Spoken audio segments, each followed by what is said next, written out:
veteran here. I don't have to tell her. It'll be you and I. So we have to tell everybody else, don't look at the camera. No, don't look at the but, camera. But we know that you're ready. Okay. You get what I'm saying? Okay. You gonna keep the lights on? Okay. So introduce yourself. Oh, my name is Lilly, Reverend Lilly, Kate Benitez. And I'm a resident of Georgia, Atlanta. I was born here, raised here, educated here, married here, and had my children here. So I'm definitely an Atlantean at any rate. When I was in college, when the Civil Rights Movement started in 1960, I was a Spelmanite. And Lonnie King uh, gathered a lot of us together on Clark's campus, and he would give us directions on what to do, and we got all of our instructions from him. And then we would march from Clark to Morehouse and on to Morris Brown, and from there we went downtown to Pickett. And there were several groups. We were in groups. Some went to Pickett in front of Rich's department store, some in front of Kessler's department store. That was another store. I forget the name of it. But we knew, we had our instructions, we knew what to do, and the main thing was to be nonviolent. No matter what happened, or no matter what anybody did or said, you were to just march and hold your signs, and that was it. I remember a particular incident. I was marching with a group, and these white boys came up, and they jumped out of the car, and they just proceeded to go down the line spitting at us. And I remember that, of course, we couldn't do anything. And well, that was a horrible experience to have somebody do that. I did not go to Alabama with there was a group that went to Birmingham, and but I wasn't in that group because we were asked, do you mind being arrested? If you don't want to be arrested, then let us know now. And so I was in that group that I couldn't be arrested because my mother said, I know what you're trying to do and I'm for what you're trying to do, but one thing I ask you not to do, and that is to get arrested. She said, I think I would just keel over and die if they told me you were in jail. So I said, well, I'll get in that group. I'm not going to be arrested. So, but everybody knew what their instructions were, and we went according to what we were told to do. And it was some people that pulled out because they couldn't take the pressure, but most of us stayed.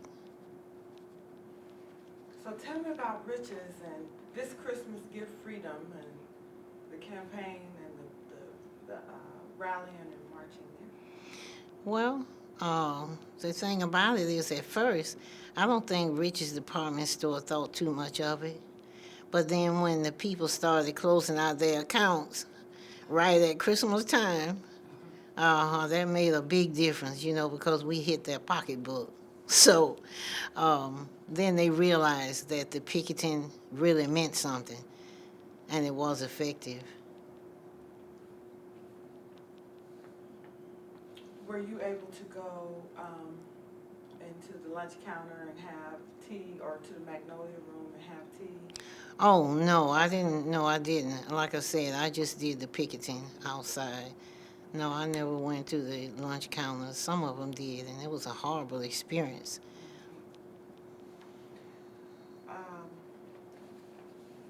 So let's talk about being a freedom rider. Mm-hmm.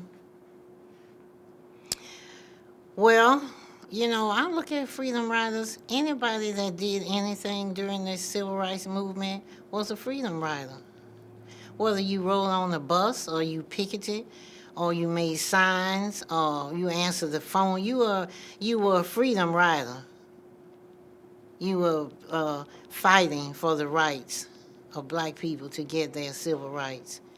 So um, I did not, I wasn't on that bus that caught a fire. No. Um, but I feel like that anybody and a lot of people did things that nobody ever knew anything about. And that's why we are developing this program, Unsung Heroes and Heroines, because there were so many people that were a part and who participated, volunteered their time and their energies to the civil rights movement. But I consider a freedom rider is someone who is dedicated to the cause and who will do whatever they can, whether it be using their energies or their time or their money, whatever they can contribute. They are a freedom rider. Absolutely. You want me to hold your glasses or you want? No, I'm okay. Mm-hmm. Warren Memorial, I understand that Warren Memorial was supportive of the students and allowed for meetings and rallies there at the church. Oh, yes, with Reverend Boone. Oh, he was terrific minister and civil rights fighter and community activist. I can't think of all of the words for him because he was every man's minister.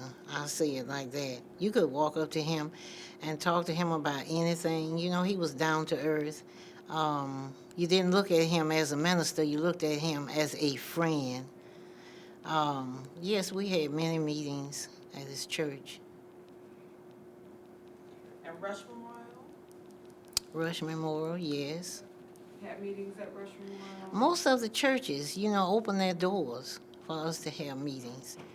Anytime that we needed a place, that was the place. The main place was the churches. Okay. The quadrangle. Talk about the quadrangle. You mean the colleges where we assemble? What do you want to know about it? I can say this. I was a student, and I remember that whenever they had a meeting, somebody would go up to one of the classes and say, hey, we're having a meeting out here with Lonnie King, and everybody would just get up and walk out of the class. But we weren't punished. We were not punished for doing that. But anytime that there was a rally or a meeting during the day when there were classes,